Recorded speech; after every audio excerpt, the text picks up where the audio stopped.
Assalamualaikum warahmatullahi wabarakatuh. Alhamdulillah,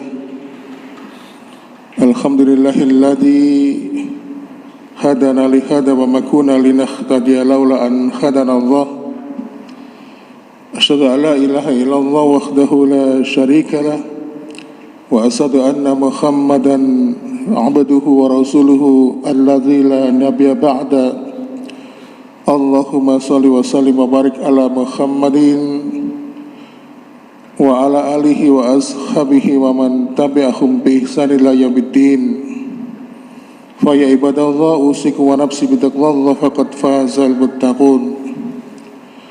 Jemaah sekalian, tadi setelah 5 menit azan dikumandangkan, ada pemberitaan mendadak narasumber yang bertugas pada kesempatan di pagi hari ini mendadak ada uzur karena ada serangan, ya, ibarat kesehatannya terganggu mendadak, sehingga akhirnya karena prinsipnya seperti kereta api, ya, jadwal perjalanan kereta api itu sudah harus berangkat, siapapun masinisnya maka perjalanan itu tetap berangkat, sehingga akhirnya karena ini adalah jadwal kegiatan yang sudah ditetapkan oleh takmir, maka siapapun itu kegiatan tetap berjalan. Oleh karena itu, ma'asyiral muslimin jamaah sekalian, pada kesempatan ini kita akan membahas tentang antara nikmat dunia dan nikmat akhirat. Dalam kesempatan yang lalu mungkin saya pernah menukil secara sekilas bahwa sesungguhnya nikmat di dunia ini kalau dibagi secara garis besar ada nikmat dunia dan nikmat akhirat. Para ulama pun mengambil rujukan, apakah nikmat dunia itu didasarkan hadis dari riwayat Imam Bukhari dari sahabat Ibnu Abbas, bahwasannya Rasulullah SAW menyampaikan, nikmatani makbunun fihi makasiru minan nas, ada 2 nikmat yang dilupakan kebanyakan manusia, yaitu nikmat sehat, ya, dan waktu luang.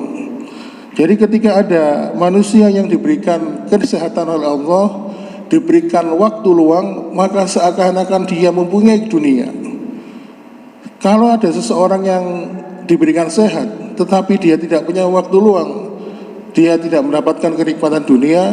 Sebaliknya, dia punya waktu luang tapi kondisi kesehatannya terganggu, maka sesungguhnya dia juga tidak mendapatkan nikmat dunia.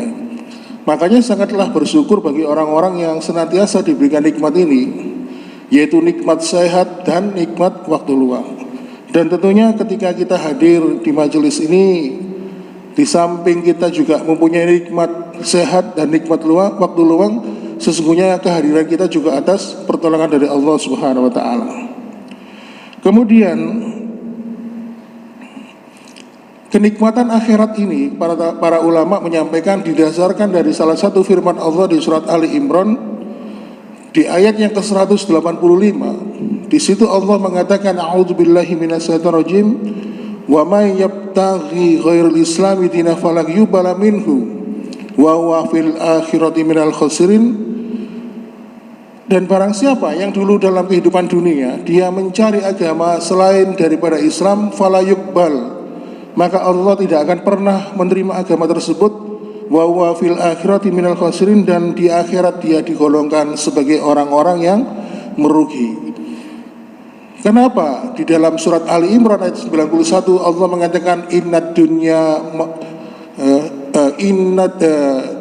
sesungguhnya agama, ya, yang diridhoi oleh Allah hanyalah Islam. Makanya kalau ada orang yang dalam kehidupan dunia dia tidak menjadikan Islam itu sebagai keyakinannya, fala yuqbal, maka keyakinan itu tidak akan diterima oleh Allah. Wa huwa fil akhirati minal khasirin, dan dia digolongkan sebagai orang-orang yang merugi. Makanya kalau sekarang ini kita ini ditakdirkan oleh Allah menjadi orang beriman, orang yang berislam, maka itu suatu kenikmatan. Dan kita tidak pernah minta kepada Allah, kita tidak pernah minta dilahirkan dari rahim seorang ibu yang beriman kepada Allah. Kita tidak pernah meminta Bahkan kalau kita melihat saudara-saudara kita yang lain, ya, banyak mereka yang lahir dari rahim seorang ibu yang tidak mengenal Allah. Kemudian dalam kehidupannya dia menjadikan keyakinan kepada selain Allah, hingga akhirnya mereka pun meninggal dunia dalam keadaan tidak beriman dan bertakwa kepada Allah. Tetapi saya atau mungkin Bapak Ibu sekalian tidak pernah minta kepada Allah, tetapi kita ditakdirkan sebagai hamba-hamba yang diberikan petunjuk, disematkan hati kita ini iman dan takwa. Tentu itu adalah suatu kehendak Allah. Maka kita yakini bahwa kita ini sebagai hamba yang dikehendaki mendapatkan keselamatan dalam kehidupan dunia dan akhirat.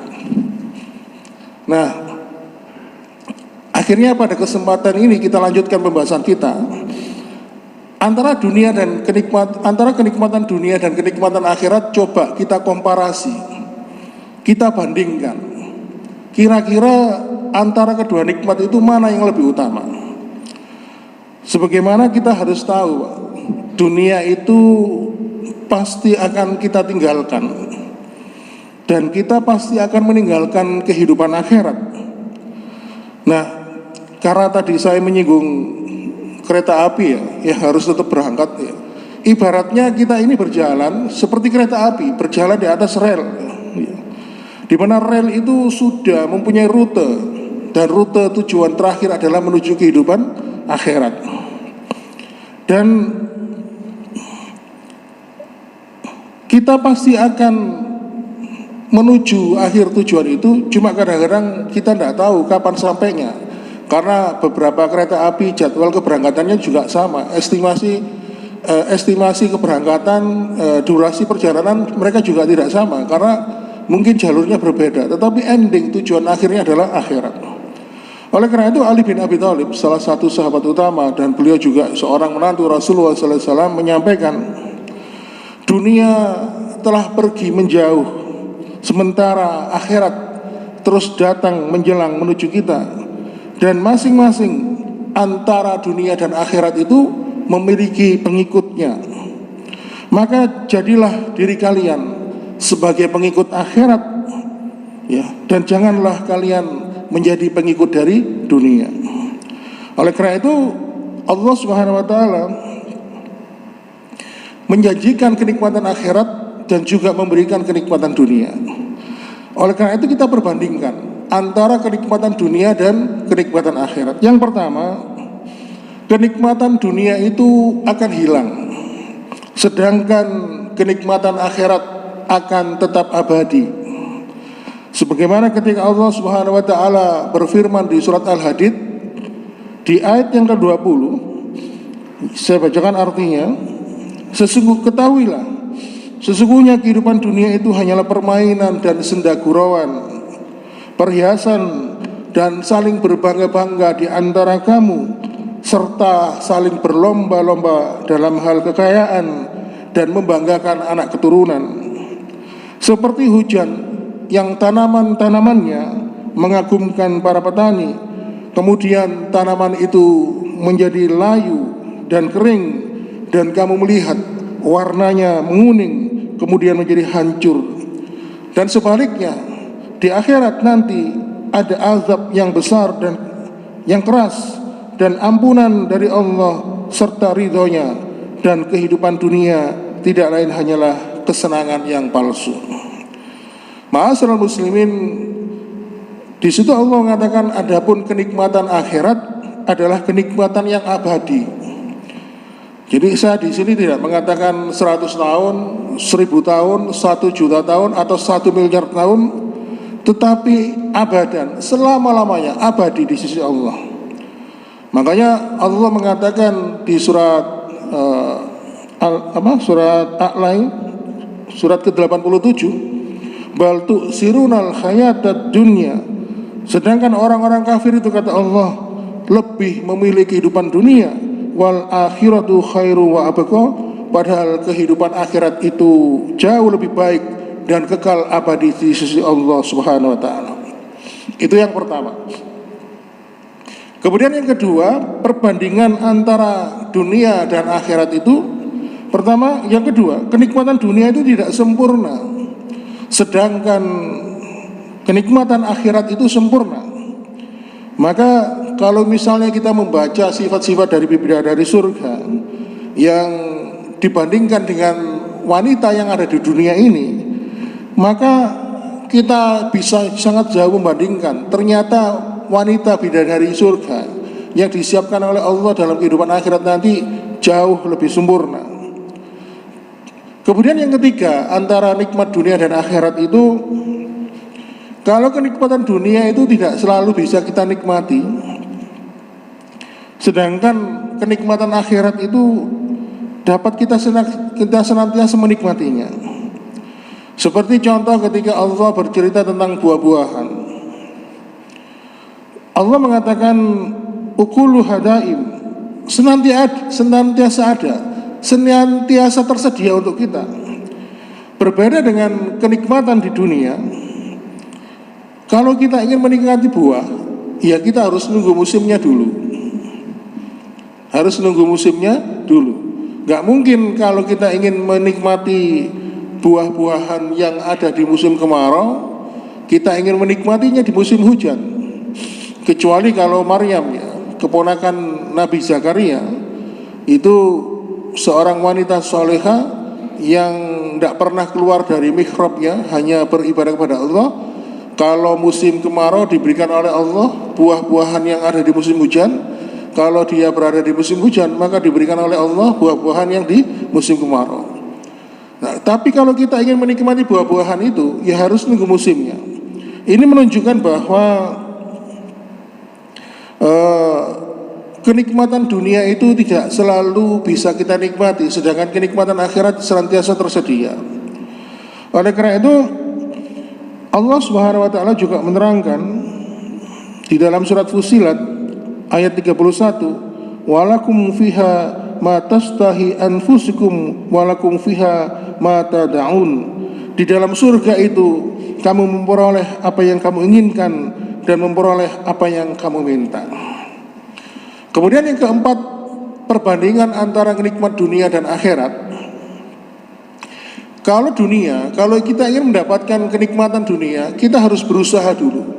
Mungkin dengan usaha yang begitu keras sehingga kita merasakan kelelahan dan keletihan dalam mencapainya. Sedangkan kenikmatan akhirat, kita tidak perlu berusaha keras.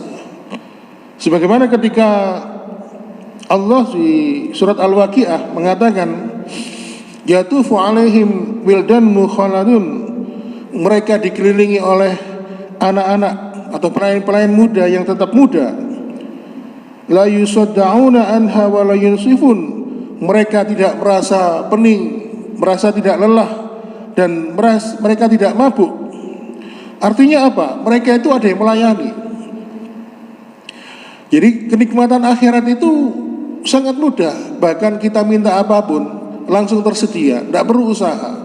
Kalau manusia itu hanya ingin makan saja, harus menanam makanan pokok dulu, ya. Terus kemudian dipanen, terus kemudian dimasak, setelah itu makan. Atau misalnya makanan itu sudah tersedia di meja makan, kalau kita makan pun kita harus berusaha. Minimal kita harus berjalan beberapa meter, ya. Kemudian membuka tudung nasi, mengambil piring, langsung diciduk nasi itu ke dalam piring kita, membutuhkan usaha. Tetapi kenikmatan akhirat kita sama sekali tidak membutuhkan usaha, semuanya otomatis disediakan oleh Allah Subhanahu wa taala. Sedangkan yang kelima, perbandingan antara nikmat dunia dan akhirat adalah kenikmatan dunia itu mendatangkan kebosanan, sedangkan kenikmatan akhirat tidak akan pernah bosan sama sekali.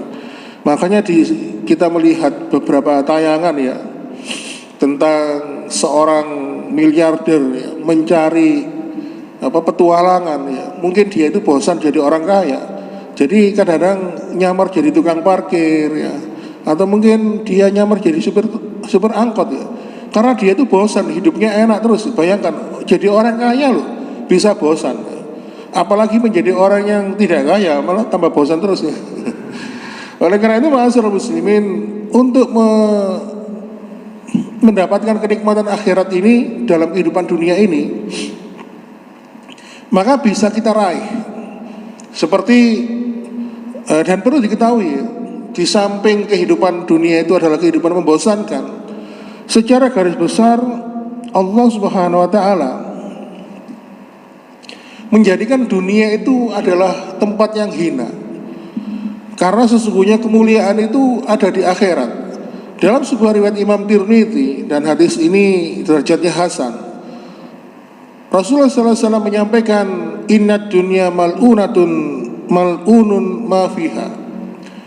Sesungguhnya Allah melaknat dunia dan segala sesuatu yang ada di dunia itu, kecuali illa zikrullah wa aliman, kemudian wa muta'aliman, ya. Kecuali mereka kepada 4 golongan, orang-orang yang senantiasa beribadah kepada Allah Subhanahu wa taala.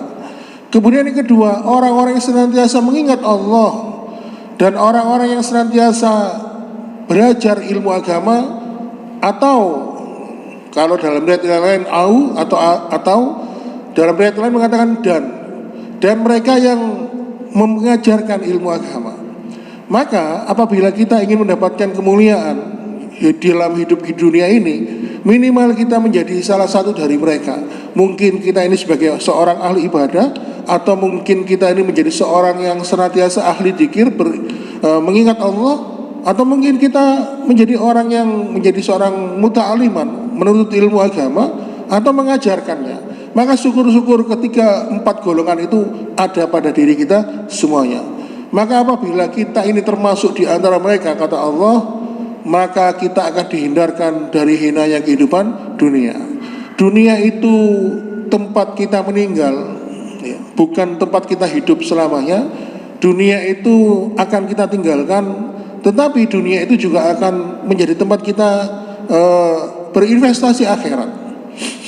Dalam surat Al-Ahqaf, ya, di ayat yang terakhir Allah mengatakan, "Fasbir kama sabaru ulul asmi minar rasul wala tastajillahum." Ya. Bersabarlah kamu dalam hidup dunia ini, bersabarlah seperti sabarnya Nabi para ulul asmi. Wala tastajillahum ka'annahum yu'aduna ma yuraduna. Saya enggak seberapa hafal. Yang ayatnya mengatakan begini, janganlah kamu meminta pertanggungjawaban kepada Allah atas mereka. Maksudnya ada atas orang-orang kafir. Ketahuilah sesungguhnya kehidupan dunia ini, ya, sesungguhnya kehidupan akhirat ini, kata Allah, di pandangan orang-orang kafir itu ternyata ditentukan oleh singkatnya kehidupan dunia. Sa'atim min naharim balak, seperti kehidupan dunia di siang hari yang begitu singkat. Orang-orang kafir itu menyadari ternyata kehidupan akhirat yang begitu kekal abadi di sisi Allah ternyata disebabkan karena apa? Perilaku mereka, perbuatan mereka di dalam kehidupan dunia yang singkat. Jadi walaupun kehidupan dunia itu singkat, ya, kehidupan dunia itu hina, tetapi mampu menentukan rekam jejak kita nanti di akhirat. Makanya orang-orang yang cerdas itu adalah menyiapkan kehidupan dunia ini untuk kepentingan akhirat. Makanya dunia itu disebut sebagai investasi akhirat. Oleh karena itu, jamaah sekalian, mudah-mudahan pada kesempatan yang singkat ini Allah Subhanahu wa taala memberikan manfaat kepada kita, memberikan semangat kepada kita untuk senantiasa istiqomah dalam beribadah, dalam bertakwa, dalam meningkatkan keimanan dan ketakwaan kita, karena sesungguhnya dunia itu adalah tempat yang penuh dengan tipuan. Dunia itu sebagai tempat yang kadang-kadang menggelincirkan manusia. Karena Rasulullah SAW pun menjadikan dunia itu sebagai perumpamaan. Masali wa masala ummati kama sali rajulun aw qadanara faj'alha surati qana fi wa ana akhudhu bihajusikum walakinnakum tafalatina anni. Dunia itu permisalanku dan kalian seperti seorang yang menyalakan kayu api bakar, api unggun di malam hari. Lalu datanglah hewan-hewan kecil itu seperti laron-laron, nyamuk dan sebagainya. Mereka datang mendekati api. Wa ana akhudhu bihajusikum, kata Rasulullah, aku berusaha memegang erat ikat pinggang kalian agar kalian jangan jatuh masuk ke dalam api itu. walakinnakum tafalatuna anni, tetapi kalian malah lepas dari genggaman tanganku. Inilah Rasulullah sallallahu alaihi wasallam menjadikan dirinya sebagai seseorang yang menjaga diri kita agar jangan terlena, jangan tergoda dengan kehidupan dunia. Tetapi sayang sekali umatnya banyak yang terjerumus dalam kehidupan dunia yang begitu melenakan, yang begitu menggoda, sehingga akhirnya Rasulullah SAW pun banyak mendoakan umatnya agar diberikan keselamatan oleh Allah dalam kehidupan dunia dan akhirat. Oleh karena itu, ma'asyiral muslimin, mungkin ini singkat, mudah-mudahan bermanfaat. Mohon maaf bila ada kekurangan. Saya akhiri, wassalamualaikum warahmatullahi wabarakatuh.